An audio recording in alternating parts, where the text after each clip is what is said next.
Meisum Dr.Tuisem Shimrah, Tangkhul Scholars Association with President Kala IP University New Delhi we Assistant Professor Ana John Thang Reverse Migration with Maramli article laka PA hiwui article kala ana cover sa kala topic ki pahi importance alagai dapning achu ithum ayarli ki pam naw ping la kala shim ni hanung khai ping bang la hiwui maramli thuk mi dai thum phapta khangrum phai da muchuk laga achu ojali context saliana Meisum li rak mi bang chung khaning sheet lei chena khare sa da ochana tada na chon thang pi khai article chimram reverse migration umram chili brief salina the introduce samigla and then we'll take one or two questions from there. Ni share ya no me show me le the invite sa ko ba COVID-19 we maramli a chon thang muchukla ga ishi tangkhulu naw vang kara da hi address service la kara da healing sung laga ithum we kring krakle kara da adversary kalashi hina kara da ithum we ngalei hili kala ham highway apong sang sakwai which is in muchukla ga in article aka the post site we only na kni aina muchuke karesa da reverse migration ya naura mi yaka pungi ji e paning la muchukla ga ina itum society le hakwai kya khale sare kya kha ina itum le saksin sakr which is naram le to ka khne sa da leider le ayarli na reverse migration maning la shim li pam da le naura ping ina COVID-19 heli musun laga kala itum we society le ina kichi apong le hiwui area le influence sa bai le kala itum plata heli COVID-19 sam phang he na itum plata kata da atep sa shi laga hiwui apong ina itum plata upgrade sa ko laga itum yuri self reliance kala itum we kuin to khi itum kala to wi bang chi chin laga o cha hwai kra sa shi de ji ma ni na I don't have ever to be reverse migration he mi machine hi chung atom he ta la ga na khani thot yoron ra mai jengom 20 to 40 chu a long ni approximately 15,000 chu tangan le sare khi yang kha isi tangkhul yur chat kateo naw bang hi laka hai proportion na I tangkhul we population ni yang kha ta la ga itum active sami stage we population ni population hi apong type ko thumai na akhna ta reproductive stage akhna reproductive stage akhna post reproductive stage ta la ga reproductive stage in a crucial summit itum le physically bang we thi ja tam ko to we apong le ju ha ili reproductive summit the stage is ma thami thi gi ji ko le yur sem kha chat sem kha in a chen ki course of direction ko le yur we hak san rai ka san we apong le chukla in a khangche ra gi kila the sada population we play reproductive stage human being hina itum tangkhul ungza na tam je try itum we later layer shim situation in the tung in sai gi kresa da atom he ayarli ka sang kha pam khai naura sare population ya ka he metropolitan city le atomation chon wai kashak za kama chan han tui han to hi ara ngachei laga shimnung gi ji kala hi we plan mang wala ungi ji kala kuru bên này at the same time pelap the ongi ji le itu le cultural crisis chanti cultural shock the atomui cultural shock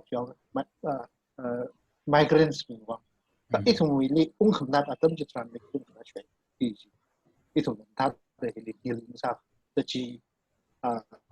maramli chuke kala ki atom le sang phang ai so da atomui chanwai chonwai atomui khamang atomui sha atomui chanhan kala atomui way of living ke thana le na itomui society le arma il crisis ra chokle ti you ni atomle ta pang su khui la ka bat tha khambachung sa je le itom na je le han ba da direction ni da dalei ke le itom use and be durwi course le chung le ni tung kata ka sar le tala ge da therma really zada therma really ka thana bi faster bi event chung ka thana bi ka chung wi ordinary road chung khale itom society le tham bi da le NGOs bi le tham bi da PNL la now we long la ka village we level le long now level le tham organization tham involvement chung khale sare kala itum government we level le itum ning ping MLA councillor we khangchon itum khale sare maramba wa atum le sai hakla kahai atum livelihood economy le atum pursue sa da le ochi no thai da shim ni sau ka ara atum direction no bala shim ni ungupam ki ji mo ai tâm sau của tự đi thùng khá là cái sai các cái sao được lấy được lấy vì pin thì lấy ở COVID-19 thì nó maram sao được ayarli shock lý cái này nè cái tầm nào pin ayarli shock tầm gì pin thì mất tầm này là shim lý tầm nó cao gì ở chứ thầu cái đó ayarli lên shock lực Now, ya ke shimli pam ni ji vang itum ready side la ji sakasa itum hi situation we are tissue da patam now ya ke shock metric a chon thang cham result shock class 12 we shock rad ara patam now in terms of thousands of students giving hi shimli retain how we itum ready sakasa hi plan le sakasa kala situation the compel sao da na atum mishwe kai atum career mishwe kai atum line ji itum na yang mi la shim pai ha kami aka kana octui re some we are sure octui ka them ni la them mai ga them ya ko da a itum na ju ya long li zang se ji ka thang thang le ko la cái trang trang này có là chúng có vui upgrade sa tech hầm day có là rồi cái xong thì upgrade sa man rất là sai mình nghe cái thùng vui cái tầm nào ya cái chơi đi gì we are born lấy đấy có là cái chơi cái cái vui và collapse sau này thế này thì chắc là này sai Ari cái là cái khả năng hàng hello line check yeah yes. Pros and cons wait salaga kai khana khang ba this is one of the best time for our district our people to rebuild kala development we thaning ga hili break sangkhui rak fai we hakla khai opportunities nei da khang he ochana kara da pning do. Do you think this is for the betterment, or do you think this will bring more harm? Mashung cái khi ít mùi vang và đi cả các hành được khi cái giờ ít mùi thuê cái hai tấm này nào ra nhắc cái tan này nhắc thì là ayarli vì đi được tất tất này ada metropolitan city li shining kada le metropolitan city kashung da le ki palong kashung the work behind it workforce ni ki le ji what sada le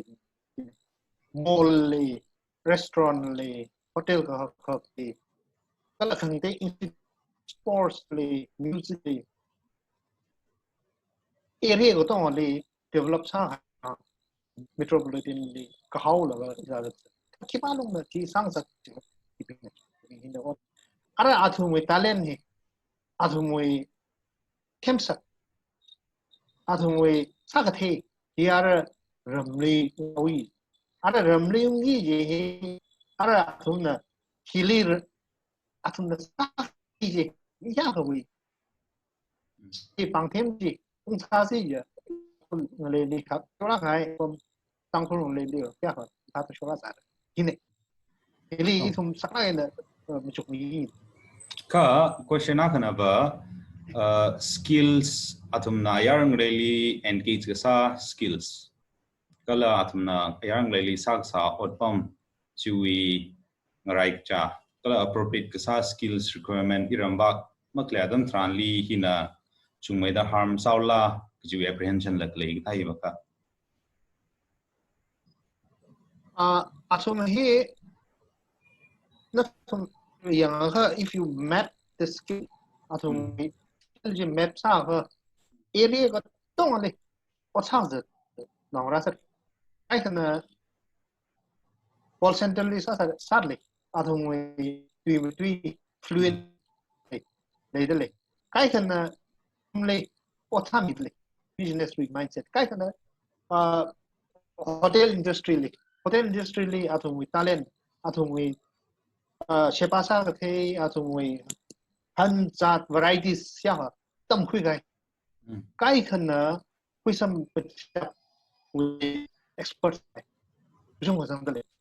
kai music le school le ocha sa la ga mani ka institution show la ga mani ka khate practitioner pimi la ga ocha sa la ga myang nào le or ayurveda we mi bing shim le jang la ga tam thei mi la tab tak le mi la jung wa sang tak ping he arama ramli ung la ga amu hina kjija we patsin ji ung sim khui la ga sa si ja itum chu lai na achi myang lai na ti pen sa lo khi da chu lai na ukrung le itum we mi bing na ran sa la ga itum la ta na entrepreneurship le la ga patsa lo sa si chu lai na itum khang te yu cha ti pen sa lo khi pai le da achi sports le ocha sa la ga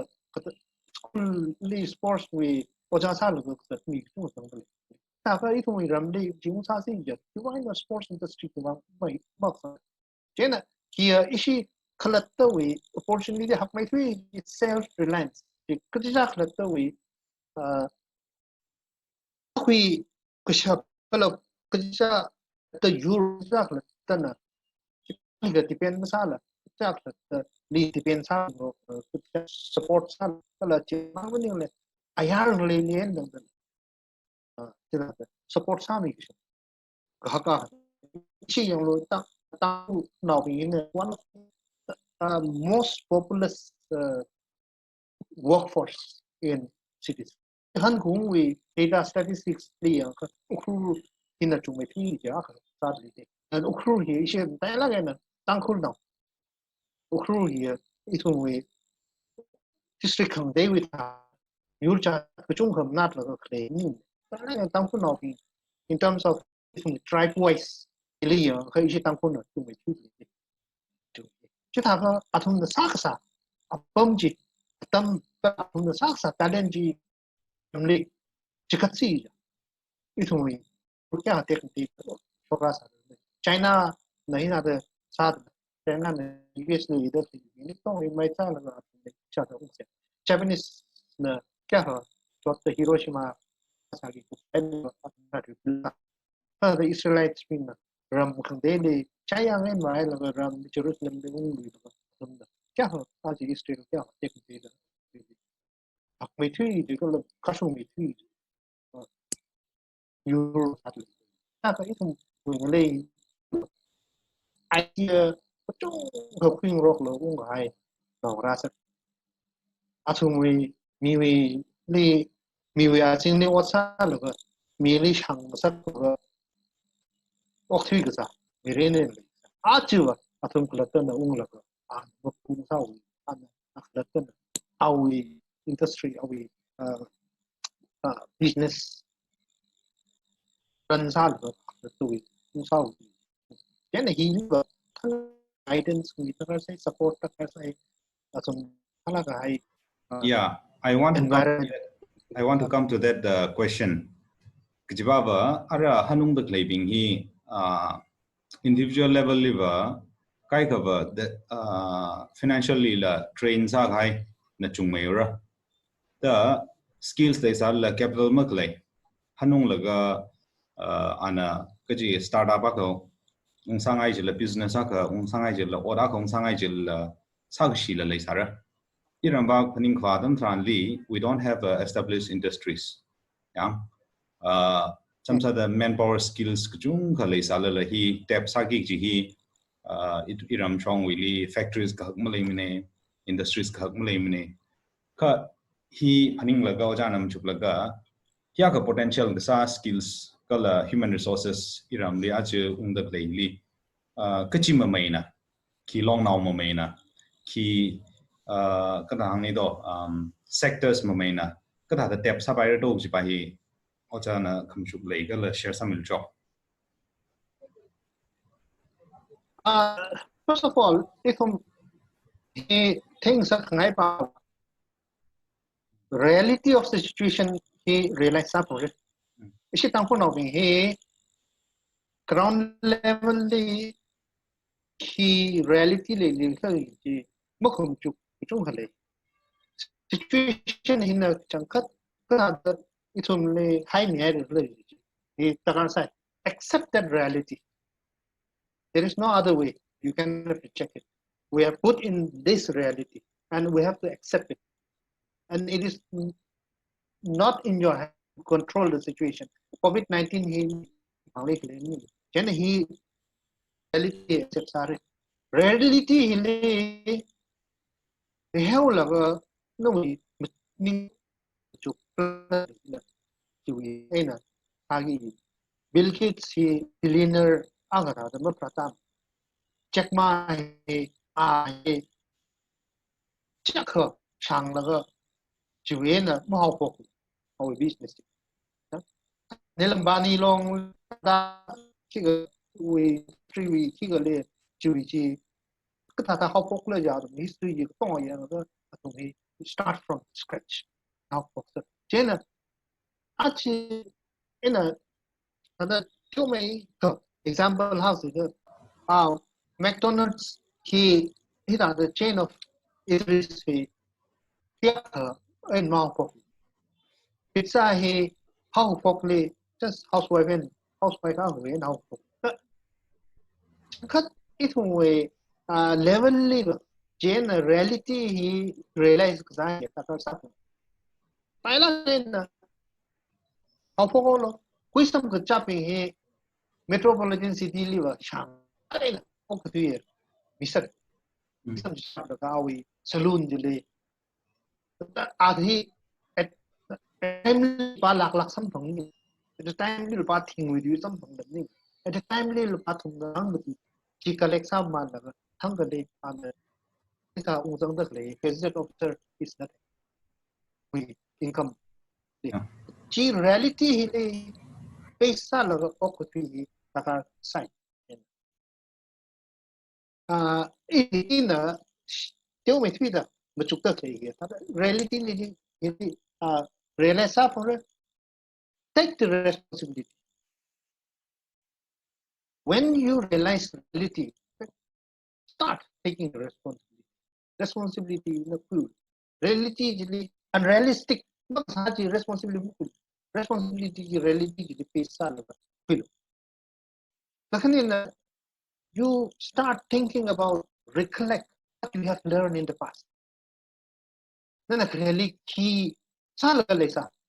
na Delhi li ki wata la le Mumbai li na ki wata la le realize the skill that you have na skill sampang hai ji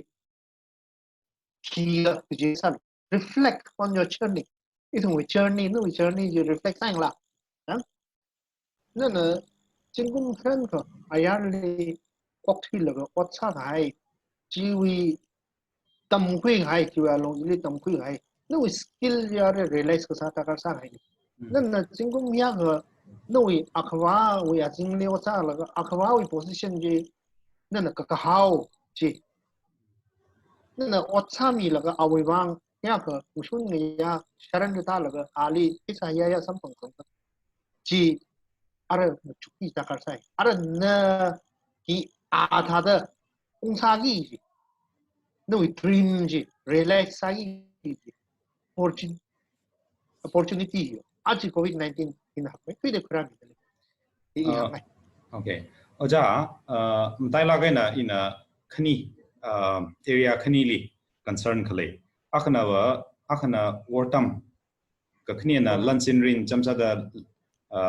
itum business cheka itum livelihood hi kaja we kring khra wang ong sa ser phungra ka hilim tai la gaina itum we bang hi seishila kai akhane de shankwi ukhru district hi ka khani li itum wartam rin katam naw go chung ga hanung de kleine ili itum khayangdam dran li ukhru district li college khamtham leimne private le yeka itum we wang high community college pedigree jause he tada kadang ni do quality of education he much less than what we desire jang China hiwi challenges pa hi zingum hiwi wang kala mga song we wang water mai na finance wi ba hi kala da improve sa baira kala kjiba ba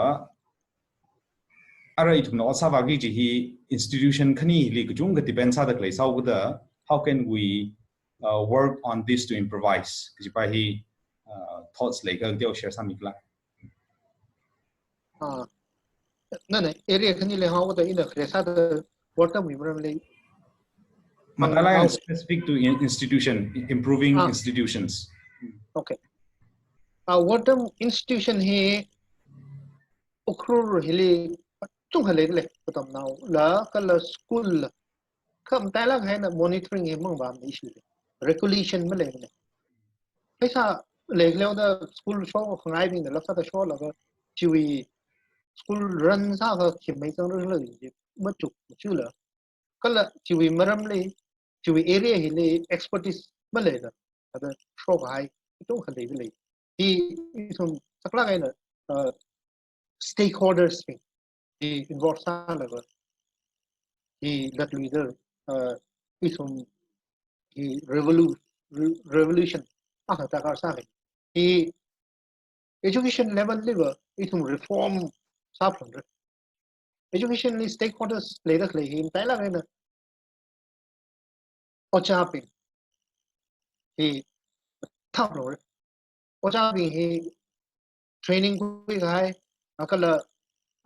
qualify sa hai quality education in part sa mi capacity le ocha ku thap ka khin na yes of course katam now pin le atumoi kuin tok chi kam tha kuin tok li invite ka sam ni la ka ro kuin tok en ro en le da le ka na transform sa le aso le chuk ni administration ta kar sai kam tha administrator ta kar sai isum private school ne jai da commercialized system of education ye le rin la ba ta sai he administration tha lo regulation le pro le civil organization with involvement ta kar sai chu TKSQ wang ta Tangkhuls kam saklong asumi role hi ta kar sai ka ka thu masa da abu ba ta na abu ba ni remind sangai katam now ya ukhuli ki cha wi now le ra hai la ing lom phu pe ne shim ni lui wa ta mong cha katam now li semra jikha ocha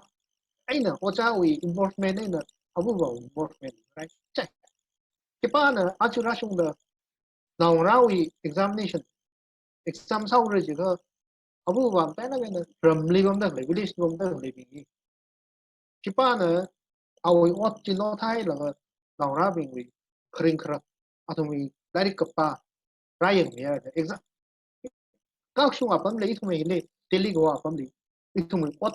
sakrum dak le so taw itu now having exam sau re jaga 20 days 30 days chuti go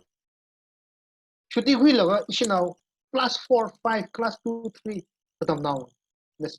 strategy anang murumda musomam dak le now ra sa de thalala are full time 24 hours concentration he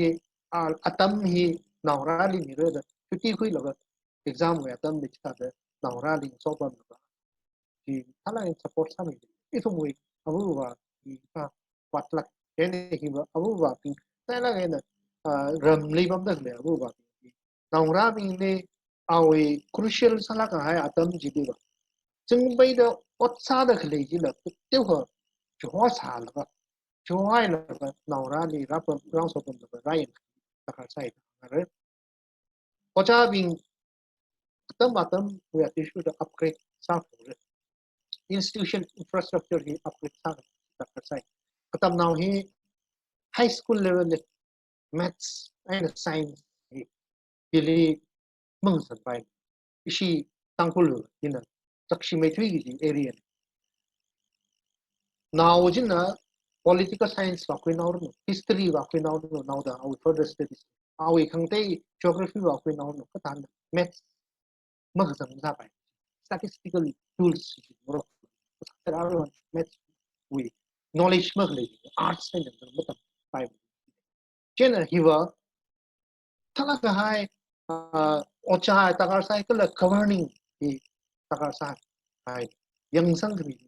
authority ti kala yang sang di sakla kaina pila ba sem kagi tam sa covid-19 hindi yang now lo tam now kya kha hi mushung hui shap au si ga ile itum na reform kira la gam shung au ji chi tang ko na kya ach ti metrically kyu na ukule top 25 li akalam zong tu ukhru district ukhru and kamchong district khani hili skula hai nang da top 25 li katam akalam zong tu rai na I thum pai na takar sai abu wa participation pai na crucial sala hai very area akla hai khche takar sai Kakini na economy li na nutang ta itum economy hi presang sai itum khlata na itum reality hi yang ka relasa la ili watsai so China nation na ho economy hi ta urban based economy rural based economy urban based economy hi li itum finished goods no we washing machine है civilism पर no mobile civilism पर civilism पर the electronics civilism ara rural liver itu moy kashak zai rural way per akhe ara hi rural per vegetables potong rural per livestock her hok seisa rural per isi tangkul na jika supply san di sekarang sangai isi tangkul even no tomato ay no involvement hang start yang ada ukrulim sama involvement potong supply he reverse apa di rural economy based economy hiwa itu supply apa itu supply saja kalau itu finished product si di city way na town way na shanjon di town material raw material itu produce apa hiwai na itu fruits ya ga le ga pai wa fruits ke wa champra ya ga le pai ki hom le ga pai ka da it mu lemon le ga pai it mu yong chak le ga pai bamboo based bamboo multi purpose plant ti chu wa it mu it mu le da le tin na ha ti thala ge nok na it mu shai ka shak thala ge throughout the year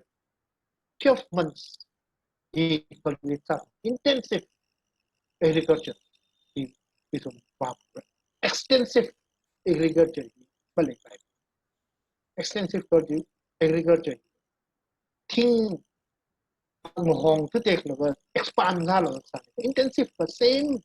upon jili is on chung tham it is on throughout the year winter no summer no spring no season ko to summer summer really and economy needs planning